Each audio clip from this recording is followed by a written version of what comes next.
भगवान के अनेकों भक्त हुए हैं। कौन हुए हैं? भगवान के अनेकों भक्त हुए हैं, क्योंकि राम और कृष्ण में कोई अंतर नहीं है। एक बार क्या हुआ, ऐसा वर्णन आता है, एक संत ने बड़े सुंदर भाव में लिखा है कि एक बार क्या हुआ कि गर्गाचार्य जी वृंदावन आए। क्या आए? वृंदावन के लिए आए। जब गर्गाचार्य जी वृंदावन के लाने आए तो उनका नियम था, अगर कोई जैसे वो वृंदावन आए तो उनका नियम था कि सब प्रथम सालिग्राम की वो पूजा करते थे। किसकी पूजा करते थे? सालिग्राम की पूजा करते थे। जब वो सालिग्राम की पूजा करते थे तो उन्होंने की सामग्री लेने के लिए वो जसोदा माता के घर चले गए और जसोदा माता के यहाँ से सामग्री लेकर के आए और दूध सामग्री लेकर के आए। उनकी बना तो हम लेंगे, और बना के बढ़िया उन्होंने खीर बनाई। जब गर्गाचार्य जी ने बढ़िया खीर बनाई तो कन्हैया और बलराम दोनों बाहर, कृष्ण और बलराम दोनों बाहर खेल रहे थे। जब खीर बनाई, और कैसी खीर बनाई, ऐसी खीर का भोग नहीं लगाते थे, ऐसी खीर का भोग नहीं, वो तो रबड़ी हो जाए बिल्कुल, ऐसा दूध को चुराते थे कि वो आधा रह जाए। जब रबड़ी जैसे दूध में उन्होंने जैसे ही काजू बादाम डालकर बढ़िया खीर बनाई और शालिग्राम का भोग लगाने के लिए, और भोग, अब कोई पर्दा तो है नहीं है जो वो पर्दा करे, तो उन्होंने क्या किया कि अपनी आंखों को बांध लिया। क्या किया?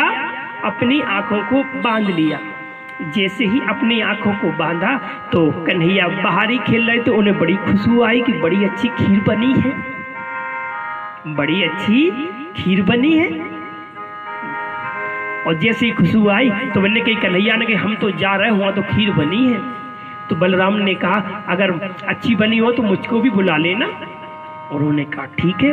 और कन्हैया अंदर गए और गर्गाचार्य जी तो आंखें बंद करके भगवान का नाम संकीर्तन कर रहे थे, क्योंकि भगवान का नाम लेने के बाद ही वो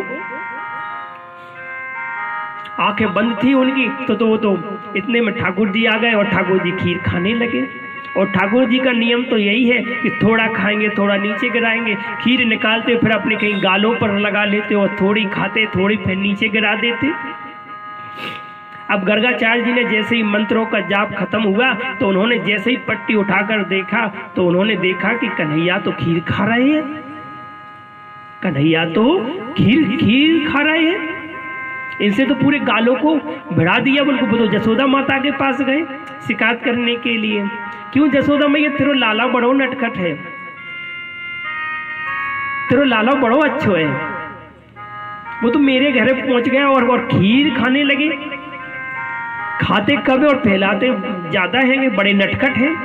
हम तो अपने सालिग्राम को भोग लगा रहे थे और इन्होंने ही भोग लगा लिया। और वो कह करके चले गए।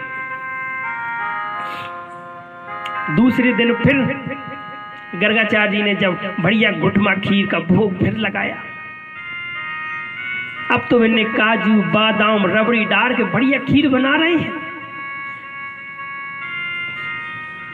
अब जब बढ़िया खीर बन रही थी तो मैंने कही और केसर डाल देते हैं थोड़ा इसमें, और जैसे उन्होंने और केसर डाला तो खुशबू आई और ठाकुर जी तो बाहर ही खेल रहे थे। मैंने कही आज तो भैया और अच्छी खुशबू आ रही है इसमें, हमें तो लगता है केसर भी डला है। उन्होंने कहा अबे तक तो जी सालिग्राम को भोग लगाते थे, अब तो हम दोबारा हम ही फिर लगाएंगे। और उन्होंने जैसे ही पट्टी बंद कर और जाप करना शुरू किया वो तो गए और फिर खीर खाने लगे। अब तो उठा के वो ऐसे खीर खाए पूरे शरीर में बैठ जाए। और उनके जैसे ही मंत्र खत्म हुआ तो उन्होंने के देखा कि ले तुम कन्हैया, और उन्होंने जैसे ही देखा उन्हें तो बड़ी गुस्सा आई। जसोदा माता के पास गए, क्यों जसोदा मैया तुम्हारा लाला तो बहुत नटखट है, हमारे सालिग्राम को भोग नहीं लगाने देता है, पहले ही पूरी खीर सपाटट कर जाता है। तो अपने लाला को पकड़ के रखियो, हमारे सालिग्राम को भोग नहीं लग पा रहा, हमारे सालिग्राम भूखे हैं दो दिन से सालिग्राम हमारे भूखे हैं। जसोदा मैया को बड़ा बुरा लगा। जसोदा मैया आई और जसोदा मैया ने कन्हैया को पकड़ लिया और पकड़कर क्या किया, कमरे में बंद कर दिया। अब कन्हैया हमारे रोने लगे। कन्हैया हमारे रोने लगे। क्या करने लगे? रोने लगे। तब कन्हैया रोने लगे तो मैया को दया आ गई। मैया को दया आ गई तो मैया ने कुंडी नहीं लगी। अब गर्गाचार्य जी फिर गए और गर्गाचार्य जी ने फिर खीर बनाई बढ़िया सालग्राम को भोग लगाने के लिए, और जैसे आंखों में बंद किया और कन्हैया से कह अब आओ अब आओ अब आओ, क्या कैसे खाते हो खीर? अब कन्हैया छोटे से तो है, 2 महीना के, बोल तो पाते नहीं हैं, बोल तो पाते नहीं है। फिर कन्हैया घुटगुन चल के और गेट को खोला और फिर पहुंच गए और फिर खीर खाने लगे और फिर से खीर खाने लगे। अब तो ऐसी पीने लगे खीर। और जैसे ही गर्गाचार्य जी के मंत्र खत्म हुआ तो गर्गाचार्य जी को बड़ा गुस्सा आया। गर्गाचार्य जी भागते हुए गए और जसोदा मैया से कहा, जसोदा मैया तुम अपने लाला को संभाल लो, जो हमारा भोग नहीं लगाने दे रहा है। तो जसोदा मैया ने कहा, गर्गाचार्य जी से कहा, तुम्हारे यहाँ तो ये खीर ही खा रहा है। एक बार की तो बात है, क्या पता है कि एक बार नंद बाबा सालग्राम की पूजा कर रहे थे। क्या कर रहे थे? जसोदा नंद बाबा सालग्राम की पूजा कर रहे थे तो बढ़िया शहद दूध डालकर पूजा कर रहे थे, तो वे तो पूजा में मगन थे, माला कर रहे थे। तो उन्होंने इतने में ये कन्हैया आयो और कन्हैया ने वो सालग्राम को उठाकर मुंह में खा लिया। किसमें खा लिया? मुंह में खा लिया। अब वे चारों तरफ देखे, सालग्राम दिखाई ना दे में। अब कन्हैया को देखा, कन्हैया का मुंह खुला, कन्हैया को देखे तो ये मना करें। और जब कन्हैया के उन्होंने पीछे किया तो सामने सालग्राम आ गए। और जब से भी ऊपर कन्हैया ऊपर संभाल के रखते हैं सालग्राम को, नहीं कन्हैया को क्या पता का उधर फहराए और फिर सालग्राम खा ले हुए। इसलिए बाबा तुम बच के रहो। आप तो मैंने कि तुम अपने लाला को रोक लीजिए। मैंने तुम्हारा तो सालग्राम खाओ ही नहीं है, यही बड़ी बात है कि। तो कन्हैया को वो पकड़ के गए। अब तो उन्होंने उन्हें कमरे के अंदर बंद कर दिया और एक खिड़की थी। अब तो वो उन्हें चिढ़ाने लगे कि अब आओ, रोज रोज आ जाते थे, हमारी खीर खा जाते थे, तुम बहुत नटखट हो, अब आओ, कैसे खाते हो खीर? हम अपने सालग्राम को भोग लगा के ही रहेंगे। तो कन्हैया भाई जाल में से खड़े कर, तुम खीर का भोग लगा के तो देखो, खाएंगे तो हम ही, देखते हैं कौन रोकता है। ये तो हमारा कन्हैया नाम नहीं, अगर हमने खीर न खा पाई तो वो गए और उन्होंने जैसे ही खीर बनाई बढ़िया, और केसर काजू बादाम बढ़िया डालकर खीर में, आहा खुशबू होने की, खीर तो बहुत अच्छी बना रहा है। और कन्हैया ने जैसी खिड़की में से देखा, तो कन्हैया तो छोटे से हैं, खिड़की में से देखकर फिर आ गए और घुटगुन चलने के लिए फिर खीर खाने लगे। अब बिनकी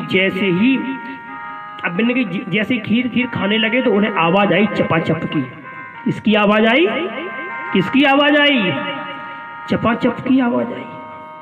सोई वे समझ गए कि कन्हैया फिर आ गओ और खीर खाने लगो, कन्हैया आ गओ और खीर खाने लगो। तो मैंने कहा हम खीर बचाएं कैसे?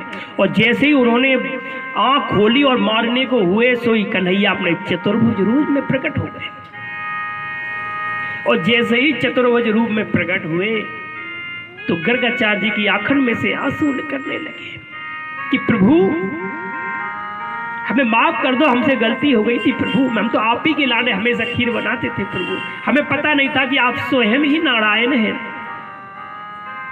और चरणों में गिरने लगे और उनके चरणों की वंदना करने लगे। तो कन्हैया ने कहा तुम तो हमें 2 दिनों से रोक रहे थे खीर के लिए, खीर नहीं खाने दे, मुझ पर डांट पड़वाई जसोदा मैया से, जसोदा माता से तुमने भाई डांट पड़वाई, मुझे बहुत ज्यादा रोकते हो। तो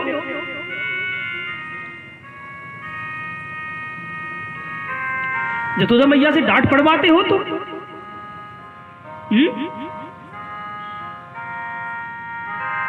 कि कन्हैया माफ कर दो, हमें माफ कर दो, हम भी आपके शरण में है प्रभु, हमसे गलती हो गई। तो कन्हैया ने कही सुनो, जब बात किसी को बताना नहीं कि हम साक्षात परम ब्रह्म हैं, हम तो यहाँ लीला करने आए हैं। क्या है? हम लीला करने आए हैं यहाँ पर, क्योंकि हम प्रेम के बस में रहते हैं, क्योंकि प्रेम के पाले पड़कर प्रभु को नियम बदलते देखा, अपना मान भले टल जाए पर भक्त का मान न टलते देखा। हमने देखा कि ब्रजवासियों का प्रेम बड़ा सच्चा है। और प्रेम का मतलब क्या होता है? प्रेम का मतलब होता है जो बिन मोले बिक जाए, बिन मोले बिक जाए, कुछ ना रहे। प्रेमी का मतलब होता है कि अपनी प्रेमिका की खुशी के लिए सब कुछ कर देवे और अपने लिए कुछ ना मांगे। प्रेमी उसे कहा जाता है जो हमेशा खुशी देखता है कि वो खुश तो हम खुश। प्रेम का मतलब ये होता है, प्रेम का मतलब त्याग होता है, प्रेम का मतलब बलिदान होता है। और प्रेम किया है तो बिन मोले बिक जाओ। तो उन्होंने जैसे ही सुना, मैंने कही यशोदा मैया को नहीं बताना कि हम परम ब्रह्म में हैं, और ना हमारी ऐसी जन्मपत्री बनाना, नहीं तो मैं ऐसी जन्मपत्री बना दो। यशोदा माता से नहीं कहना। मैंने कहा नहीं कहेंगे प्रभु, नहीं कहेंगे हम तो। ऐसे प्रभु हमारे भक्तों पर कृपा करते रहते हैं।